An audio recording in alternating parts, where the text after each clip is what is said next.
दोस्तों, ये है हल्दी घाटी। यहाँ हुआ था अकबर और महाराणा प्रताप के बीच युद्ध। वीडियो को पूरा देखें और चैनल को सब्सक्राइब कर लीजिए। मेवाड़ का सिंह और स्वाभिमान की अग्नि इतिहास के पन्नों पर वक्त की धूल अक्सर कई साम्राज्यों और उनके राजाओं को लील जाती है। समय का पहिया उन लोगों को भुला देता है जिन्होंने महलों के सुख के लिए अपनी आत्मा का सौदा कर लिया। लेकिन अरावली की उन कठोर और पत्थरीली पहाड़ियों में आज भी हवाएं एक ऐसे योद्धा का नाम गाती हैं जिसने गुलामी शब्द को अपने जीवन से हमेशा के लिए मिटा दिया था। यह कहानी सिर्फ एक युद्ध की नहीं है, यह कहानी है इंसान की रूह की उस ऊंचाई की जहां दुनिया का सबसे बड़ा और ताकतवर सम्राट भी बौना नजर आने लगता है। 16वीं शताब्दी का वह दौर जब हिंदुस्तान के आसमान पर मुगलिया सल्तनत का परचम अपने पूरे गुरूर के साथ लहरा रहा था। तख्त ए दिल्ली पर बैठा था जलालुद्दीन मोहम्मद अकबर, एक ऐसा बादशाह जिसकी महत्वाकांक्षा की कोई सरहद नहीं थी। उसकी तलवार और उसकी कूटनीति ने उत्तर से लेकर दक्षिण तक एक एक करके तमाम रियासतों को अपने कदमों में झुकने पर मजबूर कर दिया था। लेकिन इस विशाल मुगलिया समुद्र के बीच एक पहाड़ ऐसा था जो सीना ताने खड़ा था। वह पहाड़ था मेवाड़, और उस पहाड़ की सबसे ऊंची चोटी का नाम था महाराणा प्रताप। प्रताप कोई साधारण इंसान नहीं थे, वे उस धरती के अंश थे जहाँ बप्पा रावल और राणा सांगा जैसे शूरवीरों ने जन्म लिया था। मेवाड़ की मिट्टी में समर्पण का नहीं बल्कि बलिदान का बीज बोया जाता था। जब प्रताप ने मेवाड़ की गद्दी संभाली तब उनके पास विरासत में सोने चांदी से भरे खजाने नहीं थे, बल्कि उनके हिस्से में आई थी कांटों से भरी एक गद्दी। चित्तौड़गढ़ जो मेवाड़ का हृदय था, मुगलों के क्रूर आक्रमण और उस भयानक कत्लेआम का गवाह बन चुका था जहां हजारों निर्दोष लोगों और राजपूत वीरों ने अपने प्राणों की आहुति दी थी। चित्तौड़ की उन जलती हुई चिताओं की राख ने प्रताप के सीने में एक ऐसी ज्वाला भड़का दी थी जिसे दुनिया का कोई भी समंदर बुझा नहीं सकता था। प्रताप ने अपनी मातृभूमि की उस दुर्दशा को देखकर एक ऐसी कठोर प्रतिज्ञा ली जो इंसानी बर्दाश्त की हदों को पार कर जाती है। उन्होंने भरी सभा में अपने इष्ट देव एकलिंग जी को साक्षी मानकर सौगंध खाई, जब तक मैं अपने मेवाड़ को, अपने चित्तौड़ को इन आक्रांताओं के चंगुल से मुक्त नहीं करा लेता, तब तक मैं राजमहलों की चौखट पर कदम नहीं रखूंगा। सोने चांदी के थाल मेरे लिए वर्जित होंगे, मैं पत्तलों पर भोजन करूंगा, मखमल के बिस्तर मेरे लिए नहीं बने हैं, मेरी शैया यह कठोर धरती और घास फूस होगी। यह सिर्फ एक राजा की प्रतिज्ञा नहीं थी, यह एक राष्ट्र की आत्मा की चीख थी। अकबर जो आगरा के किले में बैठकर हिंदुस्तान के नक्शे पर अपनी मुहर लगा रहा था, उसकी नजरों में मेवाड़ एक कांटे की तरह चुभ रहा था। उसे यह बात रास नहीं आ रही थी कि जब पूरा हिंदुस्तान उसके आगे सजदा कर रहा है तो मुट्ठी भर सैनिकों वाला यह राजपूत राजा उसकी सत्ता को चुनौती कैसे दे सकता है। अकबर यह भली भांति जानता था कि मेवाड़ सिर्फ एक जमीन का टुकड़ा नहीं है, वह हिंदुस्तान की स्वतंत्रता का प्रतीक बन चुका है। अगर प्रताप नहीं झुके तो कल को बगावत की ये चिंगारी पूरे मुल्क में फैल सकती है। प्रताप की इस खामोश तैयारी से अकबर की बेचैनी बढ़ती जा रही थी। मेवाड़ की हवाओं में बारूद की गंध घुलने लगी थी। दोनों ही पक्ष जानते थे कि एक महायुद्ध अब टाला नहीं जा सकता, लेकिन अकबर जो युद्ध से पहले कूटनीति के शतरंज खेलने में माहिर था, उसने एक आखिरी दांव खेलने का फैसला किया। उसने तय किया कि वह प्रताप को झुकाने के लिए तलवार से पहले बातचीत के मोहरे भेजेगा, और यहीं से शुरू हुई सम्मान और अहंकार की वह मनोवैज्ञानिक जंग जो हल्दी घाटी की उस लाल मिट्टी की नींव रखने वाली थी। कूटनीति का अंत और रणभेरी का शंखनाद। अकबर एक बेहद चतुर और दूरदर्शी शासक था। वह भली भांति जानता था कि मेवाड़ के उन दुर्गम पहाड़ों और खूंखार जंगलों में अपनी शाही सेना को झोंकना एक बहुत बड़ा जोखिम है। राजपूती खून जब उबलता है तो वह मौत को भी एक उत्सव की तरह गले लगाता है। इसलिए तलवारें म्यान से बाहर निकालने से पहले अकबर ने शब्दों और संधियों का जाल बिछाने का फैसला किया। उसने सोचा कि जो काम तोपें और हाथी नहीं कर सकते वह शायद कूटनीति के मखमली शब्दों से हो जाए। प्रताप को मुगलिया आधिपत्य स्वीकार कराने के लिए अकबर ने एक के बाद एक 4 शांति दूत मेवाड़ भेजे। इसके बाद अकबर ने अपना सबसे बड़ा और मनोवैज्ञानिक दांव खेला। उसने आमेर के कुंवर मानसिंह को अपना दूत बनाकर भेजा। मानसिंह मुगलों के सबसे खास और भरोसेमंद सिपह सालारों में से एक थे। अकबर की चाल साफ थी, एक राजपूत ही दूसरे राजपूत को समझा सकता है, या यूं कहें कि एक राजपूत ही दूसरे राजपूत के अहंकार को चुनौती दे सकता है। जब मानसिंह मेवाड़ की धरती पर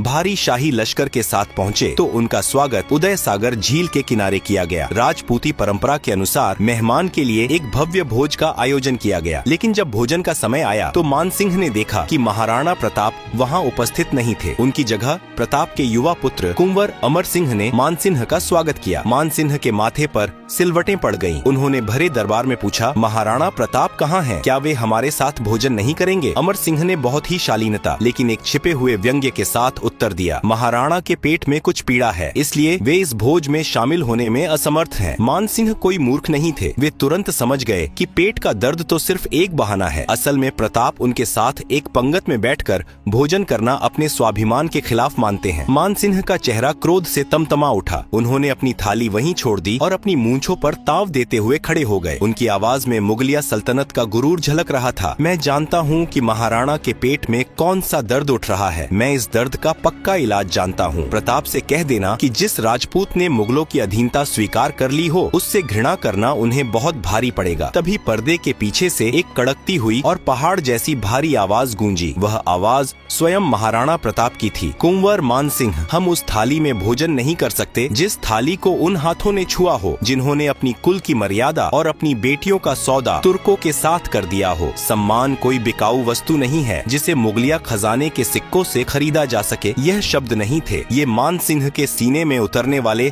दहकते हुए तीर थे। यह एक ऐसा सीधा और तीखा अपमान था जिसने मानसिंह के भीतर बदले की आग भड़का दी। मानसिंह ने अपना आपा खो दिया और जाते जाते खुली धमकी दी, मैं तुम्हारे इस खोखले गुरूर को रणभूमि की धूल में मिला दूंगा। याद रखना प्रताप, मैं बहुत जल्द लौटूंगा। प्रताप ने भी उसी शांत लेकिन खौफनाक लहजे में पलटकर जवाब दिया, हमें आपका इंतजार रहेगा और हाँ, हो सके तो अपने फूफा को भी साथ ले आना। हम मेवाड़ की चौखट पर तुम्हारा स्वागत अपनी तीखी तलवारों से करेंगे। इन 4 कूटनीतिक विफलताओं ने और विशेष रूप से मानसिंह के हुए अपमान ने अकबर के सब्र का बांध तोड़ दिया। आगरा के किले में बैठे बादशाह का अहंकार आहत हो चुका था। अब सुलह के सभी दरवाजे हमेशा के लिए बंद हो चुके थे। यह मामला अब सिर्फ एक रियासत को जीतने का नहीं रहा था, यह मुगलिया सल्तनत की इज्जत का सवाल बन गया था। अकबर ने तय किया कि अब इस बगावत को हमेशा के लिए कुचल दिया जाएगा। अकबर ने युद्ध का ऐलान कर दिया और इस ऐतिहासिक महासंग्राम का मुख्य सेनापति किसी और को नहीं बल्कि उसी मानसिंह को बनाया जिसकी आंखों में प्रताप से बदला लेने की खून की प्यास तैर रही थी। यह अकबर की एक और सोची समझी चाल थी, राजपूत की तलवार से ही राजपूत का सिर काटना। मानसिंह के नेतृत्व में मुगलों की एक विशाल और अजेय मानी जाने वाली सेना ने अजमेर से मेवाड़ की ओर कूच किया। इस सेना में हजारों खूंखार घुड़सवार, पैदल सैनिक, तोपखाने और जंगी हाथी शामिल थे। इधर जब मेवाड़ में मुगलों के कूच की खबर पहुंची तो महाराणा प्रताप ने भी अपनी सैन्य परिषद बुलाई। उनके पास मुगलों की विशाल सेना के मुकाबले केवल कुछ हजार सैनिक ही थे, लेकिन उन सैनिकों की आंखों में खौफ नहीं, अपनी मातृभूमि पर मर मिटने का जुनून था। प्रताप जानते थे कि खुले मैदान में मुगलों की भारी तोपों और हाथियों का सामना करना आत्महत्या होगी, इसलिए उन्होंने अपनी सबसे बड़ी ताकत अरावली के पहाड़ों को ही अपना हथियार बनाने का फैसला किया। प्रताप ने युद्ध के लिए एक ऐसी जगह चुनी जो मुगलों के लिए एक मौत का जाल साबित होने वाली थी। वह जगह थी हल्दी घाटी। खमनोर और बलीचा गांव के बीच स्थित यह घाटी इतनी संकरी थी कि इसमें एक बार में सिर्फ कुछ ही सैनिक प्रवेश कर सकते थे। यहाँ मुगलों की तोपें और विशाल सेना पूरी तरह से बेकार होने वाली थी। प्रताप के भील धनुर्धर पहाड़ों की चोटियों पर छिपकर बैठ गए और उनकी छोटी लेकिन खूंखार राजपूत सेना घाटी के मुहाने पर मुगलों के खून की प्यासी होकर खड़ी हो गई। तपती हुई सुबह आसमान से आग बरस रही थी और हल्दी घाटी की वह पीली मिट्टी जल्द ही लाल होने वाली थी। यह मुट्ठी भर राजपूतों का एक आसान शिकार होगा, लेकिन वे अपने गुरूर में यह भूल गए थे कि वे एक साधारण जंगल में नहीं बल्कि मौत की मांद में घुस रहे हैं। जैसे ही मुगल सेना की अग्रिम पंक्ति घाटी के बीचों बीच पहुंची, पहाड़ों की चोटियों पर एक अजीब सी खामोशी छा गई और फिर हर हर महादेव के गगनभेदी जय घोष ने उस खामोशी के चीथड़े उड़ा दिए। अरावली के शिखरों से अचानक तीरों की वह खौफनाक बारिश शुरू हुई जिसने सूरज की रोशनी को भी ढक दिया। राणा पूंजा भील के अचूक तीरंदाजों ने मुगलों को सोचने तक का मौका नहीं दिया। भारी भरकम मुगलियां तोपें उन संकरे और ऊबड़ खाबड़ रास्तों में खिलौने की तरह बेकार पड़ी थीं। मुगलों के सीने तीरों से छलनी हो रहे थे और घाटी में मौत का खौफनाक तांडव शुरू हो गया। इसी बीच धूल के गुब्बार को चीरते हुए साक्षात महाकाल रणभूमि में उतरे। यह महाराणा प्रताप थे जो अपने अजेय अश्व चेतक पर सवार थे। भारी भाला, छाती पर भारी फौलादी कवच और हाथों में मौत का पैगाम लिए प्रताप जिधर से गुजरते मुगलों की लाशों के पहाड़ बिछ जाते। राजपूती तलवारें मुगलिया हथियारों और कवचों को ऐसे काट रही थीं जैसे कोई सूखी लकड़ियां काट रहा हो। प्रताप की सेना में सिर्फ राजपूत ही नहीं थे, बल्कि उनके सेनापति हाकिम खान सूर अपनी अफगानी टुकड़ी के साथ मुगलों पर कहर बनकर टूट रहे थे। हाकिम खान सूर की तलवार ने साबित कर दिया था कि यह जंग किसी धर्म की नहीं, बल्कि एक साम्राज्य के अहंकार और एक मातृभूमि के स्वाभिमान की थी। युद्ध अपने सबसे भयंकर मोड़ पर था। तभी प्रताप की लाल होती आंखों ने रणभूमि में उस चेहरे को ढूंढ निकाला जिसकी गद्दारी ने इस युद्ध की आग में घी डाला था। आमेर का कुंवर मानसिंह। मानसिंह एक विशाल और खूंखार हाथी के ऊपर सजे एक सोने के हौदे में बैठा अपनी सेना को निर्देश दे रहा था। प्रताप ने चेतक को एड़ लगाई। चेतक जो सिर्फ एक जानवर नहीं बल्कि प्रताप की आत्मा का विस्तार था, हवा से बातें करता हुआ मानसिंह के हाथी की ओर दौड़ा। जैसे ही चेतक उस दैत्याकार हाथी के करीब पहुंचा, उसने एक ऐसी अकल्पनीय छलांग लगाई जिसे देखकर देवताओं ने भी आसमान से दांतों तले उंगली दबा ली होगी। चेतक ने हवा में उछलकर अपने दोनों अगले पैर उस विशाल हाथी के मस्तक पर टिका दिए। प्रताप ने अपनी पूरी ताकत समेटकर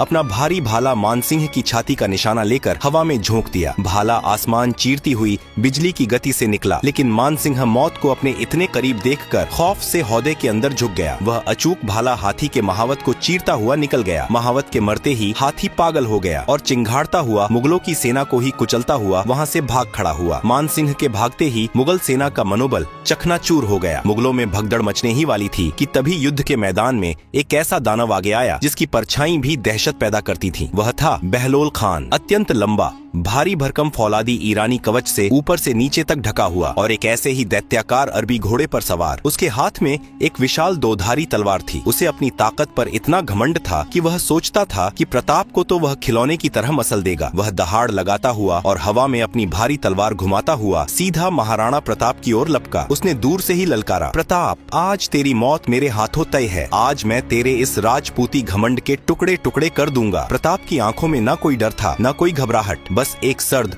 और खौफनाक शांति थी। उन्होंने बहलोल खान के प्रहार को रोकने की कोई जल्दबाजी नहीं की। सिर्फ एक ही वार में प्रताप ने उस अजेय और विशालकाय बहलोल खान को उसके कवच और उसके घोड़े समेत बीचों बीच से दो हिस्सों में चीर कर रख दिया। खून का एक भयानक फव्वारा छूटा और बहलोल खान के शरीर के दो टुकड़े घोड़े के दो टुकड़ों के साथ रणभूमि की लाल मिट्टी में जा गिरे। युद्ध के मैदान में एक पल के लिए मौत का सन्नाटा छा गया। हवाओं ने बहना बंद कर दिया। मुगल सैनिकों की आंखें फटी की फटी रह गईं। जो बहलोल खान मुगलों के लिए आतंक का सबसे बड़ा हथियार था, वह आज मेवाड़ के सिंह के सामने एक गाजर मूली की तरह कटकर जमीन पर पड़ा था। इस एक प्रहार ने मुगलों की आत्मा को अंदर तक कंपा दिया। उन्हें लगने लगा कि वे किसी इंसान से नहीं बल्कि किसी अलौकिक महाकाल से लड़ रहे हैं। खौफ इतना भयानक था कि मुगल सैनिकों के हाथों से तलवारें छूट गईं और वे भागो भागो, प्रताप साक्षात काल है चिल्लाते हुए अपनी जान बचाने के लिए उल्टे पांव भागने लगे। स्वामी भक्ति की पराकाष्ठा और स्वाभिमान की अमर विजय बहलोल खान के उस खौफनाक अंत ने मुगलों की रूह को इस कदर कंपा दिया था कि वे महाराणा प्रताप को साक्षात यमराज समझने लगे थे। लेकिन अकबर की वह शाही सेना एक टिड्डी दल के समान थी। एक कटता तो 10 उसकी जगह लेने आगे आ जाते। मुगलों के सुरक्षित दस्तों ने अब प्रताप को चारों ओर से घेरना शुरू कर दिया। युद्ध का मैदान अब एक ऐसे खूनी दलदल में तब्दील हो चुका था जहां हर कदम पर लाशें बिछी थीं और हवाओं में सिर्फ चीखें और तलवारों की झंकार गूंज रही थी। इसी भयंकर मारकाट के बीच एक और त्रासदी जन्म ले रही थी। मानसिंह के हाथी पर उस अकल्पनीय प्रहार के दौरान हाथी की सूंड में बंधी उस जहरीली और भारी तलवार से चेतक का एक पिछला पैर बुरी तरह कट चुका था। मेवाड़ के उस दिव्य अश्व की नसों से रक्त की धार फूट पड़ी थी। कोई भी साधारण घोड़ा इस असहनीय पीड़ा में उसी क्षण दम तोड़ देता, लेकिन चेतक की रगों में भी तो उसी मेवाड़ का पानी बह रहा था। 3 पैरों पर होने के बावजूद वह स्वामी भक्त अश्व अपने दर्द को पी गया और अपने राणा को बचाने के लिए हवा के वेग से दुश्मनों को चीरता रहा। प्रताप के शरीर पर भी अब तक अनगिनत घाव लग चुके थे। उनका फौलादी कवच खून से लाल हो चुका था। मेवाड़ के सूर्य को इस तरह मुगलों की विशाल भीड़ के बीच घिरता देख प्रताप के एक परम निष्ठावान सरदार झालामान का राजपूती खून खौल उठा। उन्होंने समझ लिया कि अगर आज राणा को कुछ हो गया तो मेवाड़ का स्वाभिमान हमेशा के लिए अनाथ हो जाएगा। अपनी जान की परवाह किए बिना झालामान दुश्मनों की भीड़ को चीरते हुए साक्षात काल की तरह राणा के पास पहुँचे। उन्होंने बिजली की फुर्ती से महाराणा प्रताप के सिर से वह राजसी छत्र और मेवाड़ का मुकुट उतार लिया और उसे स्वयं पहन लिया। महाराणा, इस मातृभूमि को आपकी आवश्यकता है। मेरे जैसे हजार झाला इस मिट्टी पर कुर्बान हो सकते हैं, लेकिन मेवाड़ का यह सूर्य आज अस्त नहीं होना चाहिए, झालामान ने गरजते हुए कहा और राणा को रणभूमि से बाहर निकलने का आग्रह किया। राजसी छत्र देखते ही मुगलों की पूरी फौज ने झालामान को ही महाराणा प्रताप समझ लिया और भूखे भेड़ियों की तरह उन पर टूट पड़ी। झालामान हंसते हंसते तलवारें चलाते हुए मुगलों के बीच घुस गए और अपने प्राणों की आहुति देकर बलिदान की एक ऐसी मिसाल कायम की जिसे सदियां कभी भुला नहीं पाएंगी। उधर चेतक समझ चुका था कि उसके स्वामी की जान खतरे में है। वह 3 पैरों पर ही रणभूमि से बाहर की ओर दौड़ पड़ा। पीछे 2 मुगल सरदार जानलेवा गति से उनका पीछा कर रहे थे। अरावली की उन पत्थरीली और उबड़ खाबड़ पहाड़ियों को पार करता हुआ चेतक आगे बढ़ रहा था कि अचानक रास्ते में एक बहुत चौड़ा बरसाती नाला आ गया। नाले में पानी का तेज बहाव था। एक बिल्कुल स्वस्थ और ताकतवर घोड़े के लिए भी इतनी बड़ी छलांग लगाना लगभग असंभव था। मुगलों के घोड़ों ने नाले के पास आकर अपने कदम रोक दिए, लेकिन वह चेतक था। उसने पीछे मुड़कर नहीं देखा। उसने अपने स्वामी की जान बचाने के लिए अपनी बची हुई आखिरी सांस, अपनी नसों का आखिरी कतरा और अपनी आत्मा की पूरी शक्ति बटोरी और एक ऐसी अविश्वसनीय छलांग लगाई जिसने गुरुत्वाकर्षण के हर नियम को धता बता दिया। हवा में तैरता हुआ वह दिव्य अश्व उस चौड़े नाले के पार जा गिरा। मुगलों की फटी आंखें बस उस चमत्कार को देखती रह गई। नाला पार करते ही चेतक निढाल होकर जमीन पर गिर पड़ा। उसकी सांसें उखड़ने लगी थीं। महाराणा प्रताप ने तुरंत नीचे उतरकर अपने उस मूक लेकिन सबसे सच्चे साथी का सिर अपनी गोद में रख लिया। मेवाड़ का वह फौलादी शेर जो दुनिया की किसी भी ताकत के आगे नहीं रोया, आज एक बच्चे की तरह फूट फूट कर रो रहा था। चेतक ने अपनी दर्द भरी आंखों से अपने स्वामी को आखिरी बार देखा, मानो कह रहा हो कि मैंने अपना फर्ज निभा दिया। राणा और प्रताप की बाहों में ही अपने प्राण त्याग दिए। चेतक सिर्फ एक जानवर नहीं था, वह मेवाड़ के इतिहास का वह स्वर्णिम पन्ना बन गया जिसकी पूजा आज भी हल्दी घाटी की मिट्टी में की जाती है।